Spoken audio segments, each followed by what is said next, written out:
সহযোগিতা তুলতে চাও, ছাত্রলীগের সভাপতি এবং সাধারণ সম্পাদকের সাথে কথা বলে তারপর তোমরা সেটা করো।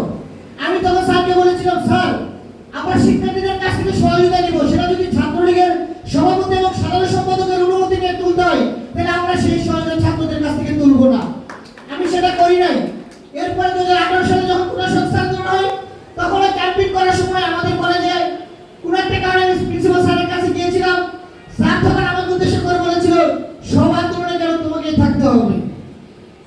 যাই হোক, স্যার এখন নাই, স্যারের প্রতি সম্মান জানাই, যেহেতু সুযোগ পেয়েছি সে কথাগুলো বলার, সেই জন্য বলছি ছাত্র অধিকার পরিষদ সৃষ্টি লগ্ন থেকেই 2018 সালে কোটা সংস্কার আন্দোলনে যেমন গুরুত্বপূর্ণ ভূমিকা পালন করেছিল, তারই ধারাবাহিকতায় পরবর্তী সময়ে এই ক্যাম্পাসে ছাত্র অধিকার নেতৃবৃন্দ শিক্ষার্থীদের অধিকার আদায়ে সর্বোচ্চ পরিমাণ ভূমিকা পালন করেছে।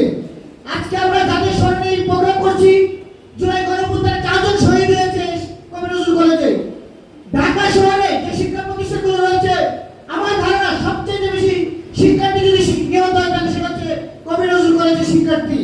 সেই 4 জনের মধ্যে আমাদের ছাত্র অধিকার পরিষদের সিনিয়র যুগ্ম সাধারণ সম্পাদক জিয়াদ ছিল, আজকে আমরা তাকেও স্মরণ করছি। এছাড়া যারা এই আন্দোলনে আহত হয়েছে তাদের দ্রুত সুস্থতা কামনা করছি। সবশেষে আমি একটি কথা বলে শেষ করব, এই ছাত্র অধিকার পরিষদ যখন ফ্যাসিবাদ বিরোধী লড়াইয়ে অগ্রণী ভূমিকা পালন করেছে, তখন আমরা দেখেছি অনেকেই গুপ্ত ছিল, তাদের পরিচয় গোপন ছিল, কিন্তু ছাত্র অধিকার পরিষদ এই ফ্যাসিবাদের বিরুদ্ধে লড়াই করতে গিয়ে কখনো গুপ্ত হওয়ার চিন্তা ভাবনা করে নাই, কখনো পরিচয় গোপন করার চিন্তা করে নাই, বরং পরিচয় ওপেন করে সামনে থেকে নেতৃত্ব দিয়েছিল। আমরা গত দুদিন আগে দেখেছি কুষ্টিয়াতে আমাদের গণ অধিকার পরিষদ, ছাত্র অধিকার পরিষদের নেতৃবৃন্দের উপর জামাত শিবির কিভাবে নারকীয়ভাবে হামলা করেছে। আমি অবাক হয়েছি